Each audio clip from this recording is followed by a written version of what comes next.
We build these things more like a house than a travel trailer, fifth wheel, or whatever. We do a true 16-inch on center construction versus everybody's perimeter framing and laminate walls.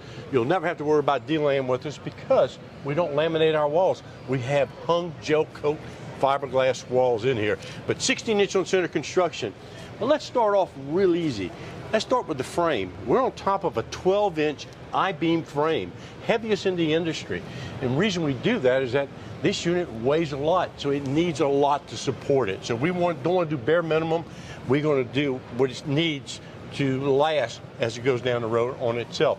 The other thing we do different from everybody else, if you go into everybody else's underbelly, you'll see the aluminum buildup with the floor joist for that upper deck area here.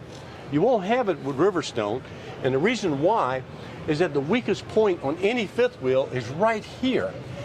And the reason why it's so weak is that when it's sitting on the truck, all of the weight is on this 190-degree tightness frame in, okay? So I don't care how many gussets or structural supports you put in there, it is going to flex.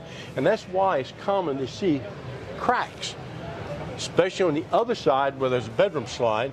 It's just really weak, and they're flexing, and this fiberglass will not flex, so it'll develop stress cracks in it, okay? Okay. A lot of people tell you this is only cosmetic, but we all know when fiberglass cracks, it weeps water. Water is evil for any of these coaches here, especially laminate coaches. It causes them to D-lam. So how do we prevent that? Is that we run that 8-inch box beam all the way down to the end here.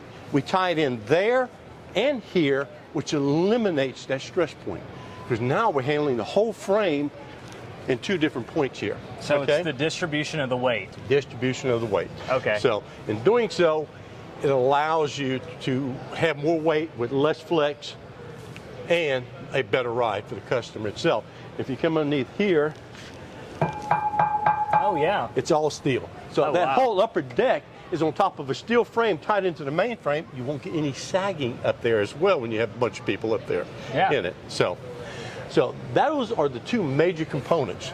Reason why most manufacturers will not do this is because of weight and cost, and then labor to build a 16-inch on center wall. It's so easy to laminate and lesser expensive. So that's the reason why we do it, is to give you a better build on the coach itself, on it. All of our units come with dual pane windows. That's standard. Oh wow. We do 5/8 tongue and groove plywood flooring.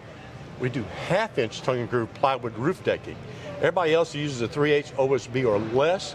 Riverstone does 1/2-inch tongue and groove plywood, not OSB, on top of the roof. You can actually dance on the roof. Everybody asks that question. What is he doing up there? Is he messing up the roof? I'm like, no, you can walk up on the roof. You can walk up, right. This is a much solid roof that you can actually dance up there. There you go.